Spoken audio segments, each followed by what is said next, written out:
혹시 이런 순간이 있으셨나요? 누군가의 말 한마디에 괜히 마음이 불편해지고 왜 저렇게 말하지? 라는 생각이 들었던 순간, 내가 틀린 것 같은데 끝까지 주장하고 싶었던 그런 경험들 한 번쯤은 있으시죠?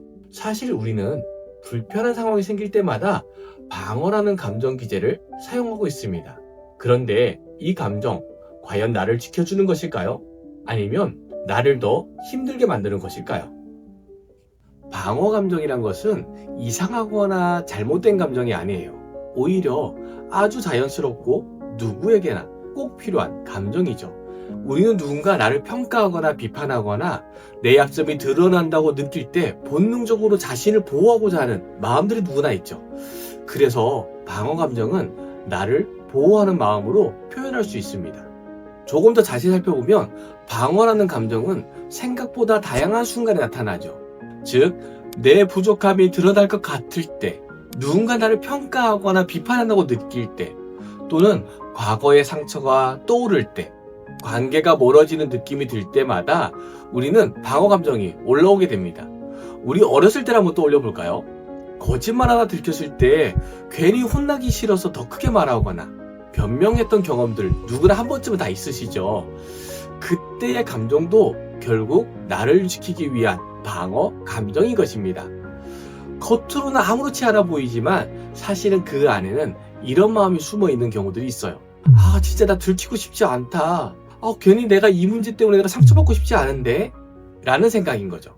문제는 이 감정이 점점 커질 때예요. 처음에는 나를 보호해줄 것 같은 감정들이 어느 순간부터 나를 더 예민하게 만들기 시작을 하죠. 그러다 보니까 작은 말에도 굉장히 과민하게 반응하기도 하고요.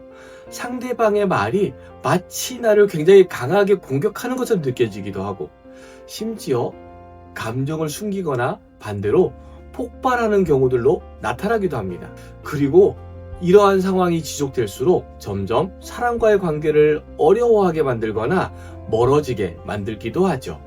그래서 우리는 대화는 줄어들게 되고 오해는 점점 늘어나게 되고 당연히 관계는 더욱더 얕아지거나 멀어질 수밖에 없는 거예요.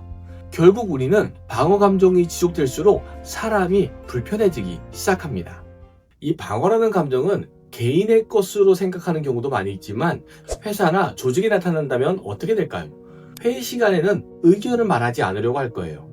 또한 누군가의 피드백을 듣게 되면 그대로 받아들이지 못하고 변명부터 하기도 하죠. 실수가 나타나게 되면 그것을 인정하기보다 다른 사람이나 상황으로 책임을 전가하면서 돌리는 경우들도 있어요. 이런 모습들이 모두가 다 뭐냐 하면 방어 감정의 모습인 거죠. 이러한 상황들이 반복되면 조직은 점점 협력보다는 자기 보호가 우선이 되어지게 되고요. 그 결과로 팀워크는 약해지고 창의성은 줄어들게 되고 관계는 더 이상 발전적이지 않고 경직되어서 나타나기도 합니다. 여기서 중요한 것은 이 방어 감정이란 것을 없애는 것이 중요한 것은 아니에요. 오히려 방어라는 감정은 우리가 살아가는데 필요한 부분이기도 하죠. 쉽게 얘기해 볼까요? 적당한 방어는 위험을 오히려 사전에 감지하게 해주고 상황을 더욱더 신중하게 바라보거나 판단하게 만들어주는 장점도 가지고 있거든요. 이러한 감정들이 너무 오래 지속될 때 문제가 된다는 겁니다. 방어 감정이 지속되면 어떻게 될까요? 우리는 자신을 드러내지 않게 되고 상황을 탓하거나 환경을 탓하거나 아니면 상대방을 탓하면서 더욱더 자신을 숨기려 할 거예요. 그리고 어느 순간 이렇게 느끼기도 하죠. 차라리 그냥 혼자 있는 게 훨씬 편하다. 내가 굳이 사람들 웃겨 올려야 돼? 라고 생각을 합니다. 하지만 그 이면에는 이런 상태가 숨어 있다는 것을 기억했으면 좋겠어요. 나를 보호하고 지키는 데는 지쳤어 라는 생각인 거죠. 그럼 우리는 어떻게 해야 될까요? 사람들은 거창한 방법을 찾으려고 하는데 사실은 이러한 변화를 만들기 위해서 아주 작고 사소한 변화가 훨씬 더 중요합니다.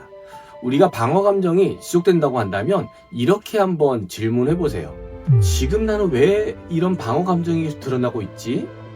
이 질문 하나로 여러분의 생각이나 방향이 바뀔 수 있습니다.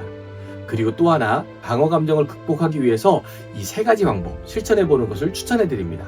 우선 나의 부족함을 있는 그대로 인정해 보기예요. 두 번째로 감정을 말로 표현하고 건강하게 전달해보기입니다. 세 번째는 안전한 관계 속에서 솔직하게 나의 감정을 드러내는 연습을 해보는 것들이 중요하죠. 여기서 솔직하다는 것은 내 모든 것을 있는 그대로 드러내는 것이 아니라 건강하게 표현하는 방식을 이야기합니다. 이러한 과정을 반복하다 보면 방어 감정은 점점 줄어들게 되고요. 대신 자신을 비롯해서 사람들과 건강한 관계가 회복되어질 수 있습니다. 방어 감정은 분명 우리를 지켜주는 감정이에요. 하지만 그 감정이 나를 숨기기 시작할 때는 우리가 조금 다른 선택을 해봐야 될 필요가 있습니다. 나를 지키는 것에서 이제는 나를 이해하는 방향으로 말이죠. 혹시 지금 사람들과 관계가 불편하게 느껴지고 있다고 한다면 그 시작이 어쩌면 방어 감정일 수도 있습니다. 지금까지 직원의 마음 건강을 통해서 조직의 성장을 돕는 EAP 전문 기업 마인드트리의 황필수였습니다. 감사합니다.